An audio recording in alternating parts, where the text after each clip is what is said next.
So my next question is, you've touched a little bit on this, I think, in what you're saying, but you have a very practical, realistic approach to meditation, to having a meditation practice. And I think that could be also very helpful to us. So would you talk a little bit about what that idea or concept is about being Well, practical?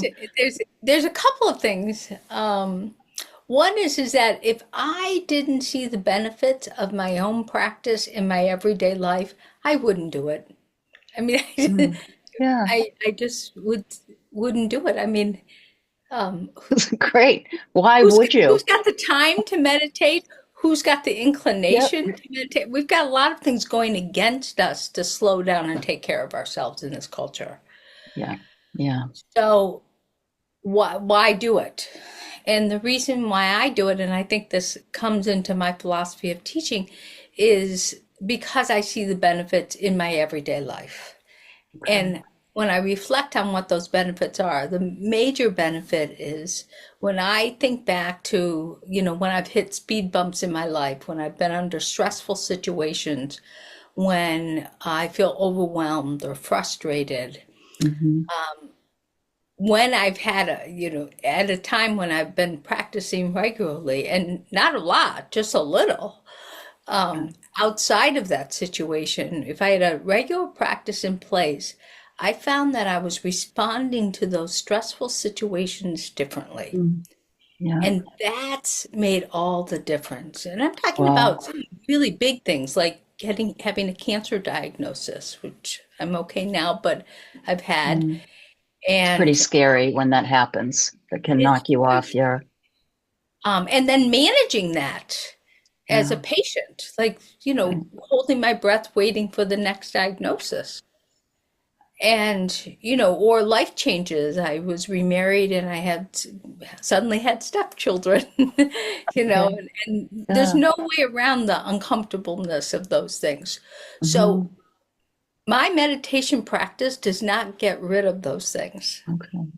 but it gives me a space where I can take a step back, I can get a better perspective, and then I can respond skillfully, or I can choose a response rather than a reaction, and that doesn't add to the stress because life is already hard.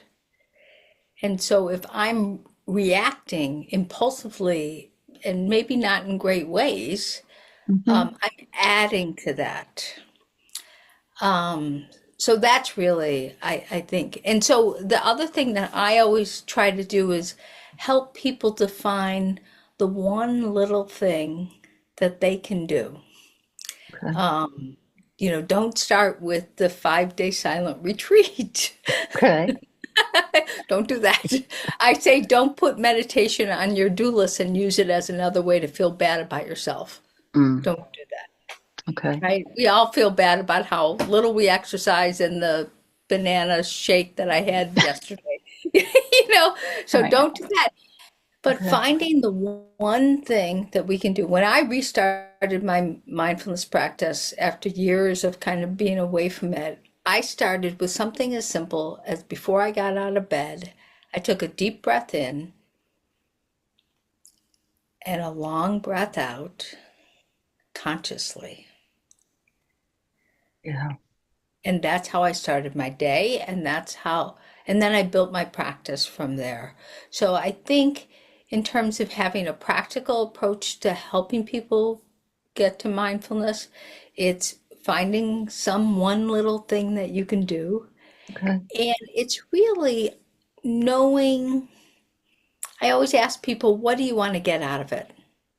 Right. So knowing what are those benefits that you want, like I want to slow down, I want to feel less busy in my head, I want to be able to take a vacation and actually be on vacation, right? Yeah. So that kind of practical thing of really being motivated from our own personal experience and then finding out what works for us. Because the way that I meditate is different from many people, other people who have a mindfulness practice. And And the other part of that is that my practice changes. Sometimes I'm doing a lot of practice because I have the luxury. And sometimes all I'm doing is taking a deep breath in, long breath out, getting out of bed and getting going. But that, and being okay with that, being okay that that's all that I can do today.